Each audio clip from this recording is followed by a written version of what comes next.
Training methodology divides opinion in the running community, with so many people having great success with a multitude of different training styles. And today we're diving in and talking about a couple of specific training styles that I've tried myself, giving you guys the pros and cons, what you can expect out of both of these training methods, and of course which one might work for you best. What is up guys, Andy Forrest, Team Runner here, back with another video, and today we're talking about polarized training versus specific training.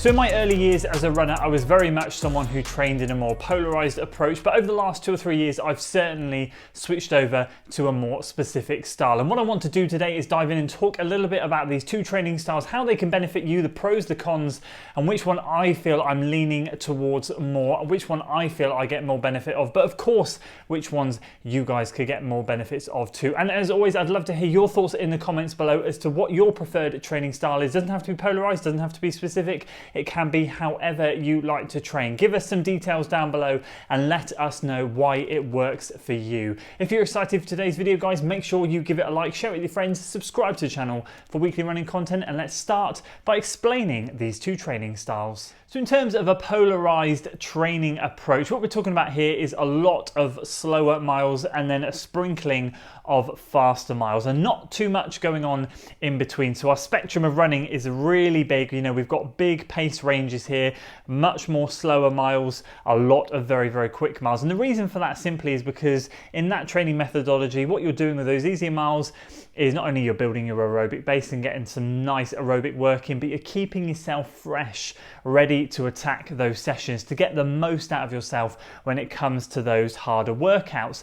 The rationale behind not too much going on in the middle is because that sort of work, moderate work tempos, and even stuff approaching lactate threshold fatigues you too much to really get the most out of yourself on the session day. So hence why it's called polarized training, because it very much is two ends of the spectrum, a very broad area to run in. So as I said, a lot down here, a little bit up here, not too much going on in the middle. When it comes to specific training, we're shrinking that right down and we're picking a goal pace that we're training for. For example, at the moment, I'm currently training for London Marathon, and my goal marathon pace is in and around 6 minutes per mile. So that is classed as 100% my goal race pace.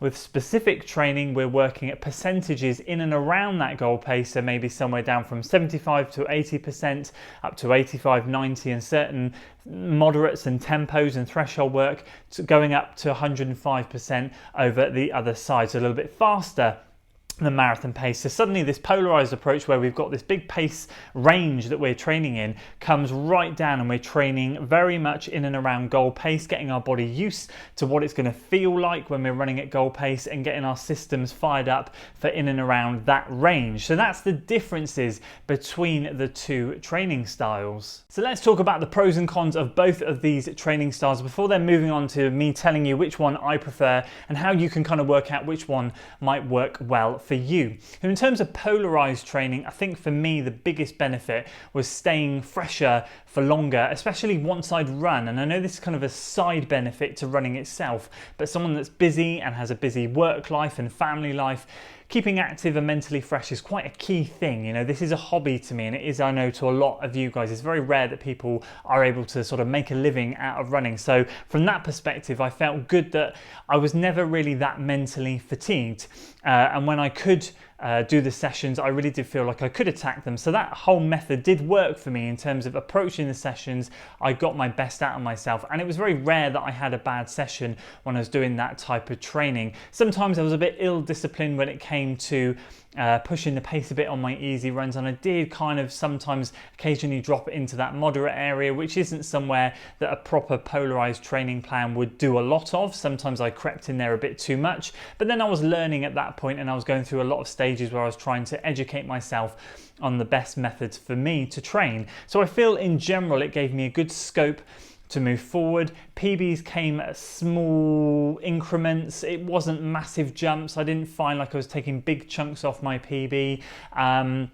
It felt like very slow progress, but overall I felt like I was building up a really solid foundation. Injuries were few and far between. I think I suffered less injuries back then than I have done in the last 2.5 years. So there are some really good pros and really good cons to that type of training. If we move to specific training and dialing in that specificity when it comes to training around goal race pace, I have found injuries and niggles to be a little bit higher. I'm touch wood, I'm not someone that gets injured too much, but when I do, it's very frustrating, and it has happened a little bit more over the last 2 or 3 years.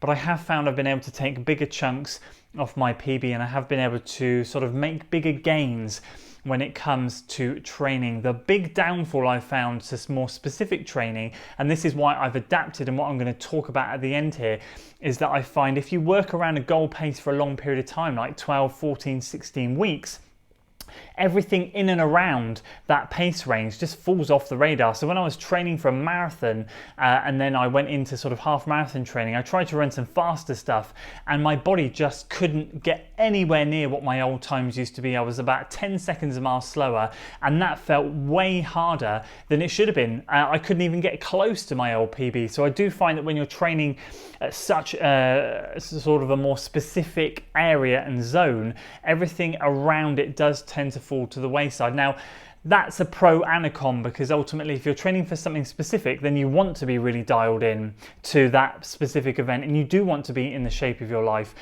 But if you're a runner like me who likes that but also would love to just drop into certain events here and there because they fancy it, doesn't work, because your fitness just disappears up here and down here. What you're working on is great, but the rest of it just kind of falls off a little bit. So finally, let's talk about how I've merged the two styles to kind of fit my needs and work around my life and how I love to train, and then how you guys can work out which one might be better for you. So in terms of myself, what I've done over the last couple of training blocks is really start to dial in a way that works for me nicely. I train a lot in terms of specificity. I do prefer that type of style of training. As I said, I found more gains, but to mitigate that falling off in and around the outside when I'm training specifically for a distance for such a long period of time, what I do is I have a couple of golden rules, and that is I take my easy runs a lot easier. That's something I've been doing in this particular training block, which I have found has made a massive difference. So in the past with more specific blocks, I have been a bit guilty of keeping those easy runs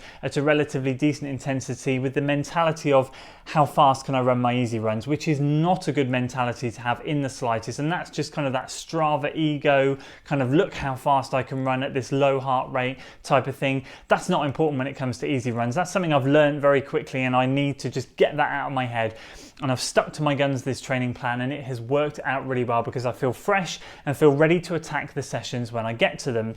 So including that specificity, as I said, the first thing that I changed was just dropping that out of my head so my easy runs are completely relaxed. And number two, it's keeping the long runs longer. I love my long runs, and so whilst I'm doing that, I'm not restricting myself to run at 70 minutes, 80 minutes, 90 minutes. I'm keeping a lot of my long runs realistically this year. Since March, most of them have been over 2 hours plus. And that's just because I love to do the long run. But what I also find in terms of benefits is that keeps my aerobic engine firing, and kind of just that longer work in my system benefits my all-round distances. So I do feel like if a 10K pops up, I could just drop into it and not worry that I've been training for a marathon, because I feel that those easier, slower miles and those longer miles that I'm doing at a more moderate intensity allow me to keep sort of a relatively good level of fitness at a 10K and a half marathon. Does that make sense? So just by tweaking those couple of bits, rather than just kind of being hemmed in here, most of my work is done within this specific realm,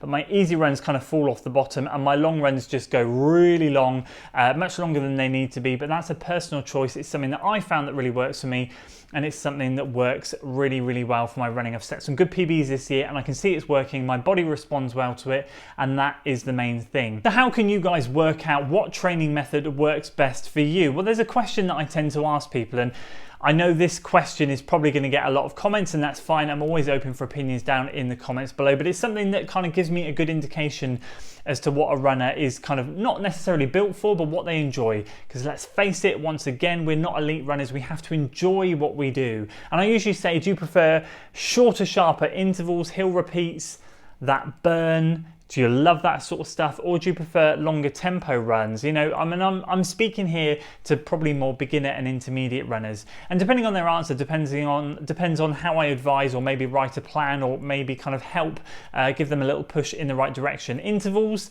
hill repeats, that sort of stuff, I tend to kind of talk a little bit more about a polarized approach, just because I feel you need to be a little bit fresher when you approach those intervals. Don't get me wrong, and let me just say this right now, I do understand that a mishmash of both is ideal. You do want to get sort of a sprinkling of everything in there. But what you have to do is not only just work on the weaknesses, but is to capitalize on the runner's strengths. So in terms of that, I tend to kind of err towards a more polarized approach. If someone loves the longer tempo runs, and what that allows me to do is that allows me to kind of work in and around a more specific area. They're obviously comfortable working just under their lactate threshold. They're probably not as comfortable feeling the burn and going over the top. Therefore, maybe some more moderate miles are sprinkled in there, which isn't something that I would maybe talk to someone over here doing intervals. Now, over time, as I said, you'd love to build that runner up and get them to be the complete package. But for starters, if you're just looking to get someone into the sport and feeling good and encouraging them to enjoy what they do, then find out what they enjoy, find out what you enjoy, and maybe look at those two different approaches depending on what you like. And now I'd love to hear your thoughts on that, because that's something that was actually asked to me a while ago, and I felt like it really helped me, and that's something that's stuck in here, and something that I like to ask a lot of beginner and intermediate runners to see what they enjoy. But I'd love to hear your thoughts in the comments below, and as I said at the beginning, let me know your training methods, what you prefer, what works for you, and what you found hasn't worked for you. Let's get that conversation going, and let me hear your opinions. Appreciate you guys tuning in for this one, guys. If you did enjoy it, please do give it a like, share it with your friends, subscribe to the channel for weekly running content, and as always, I'll see you in the next one. Until then.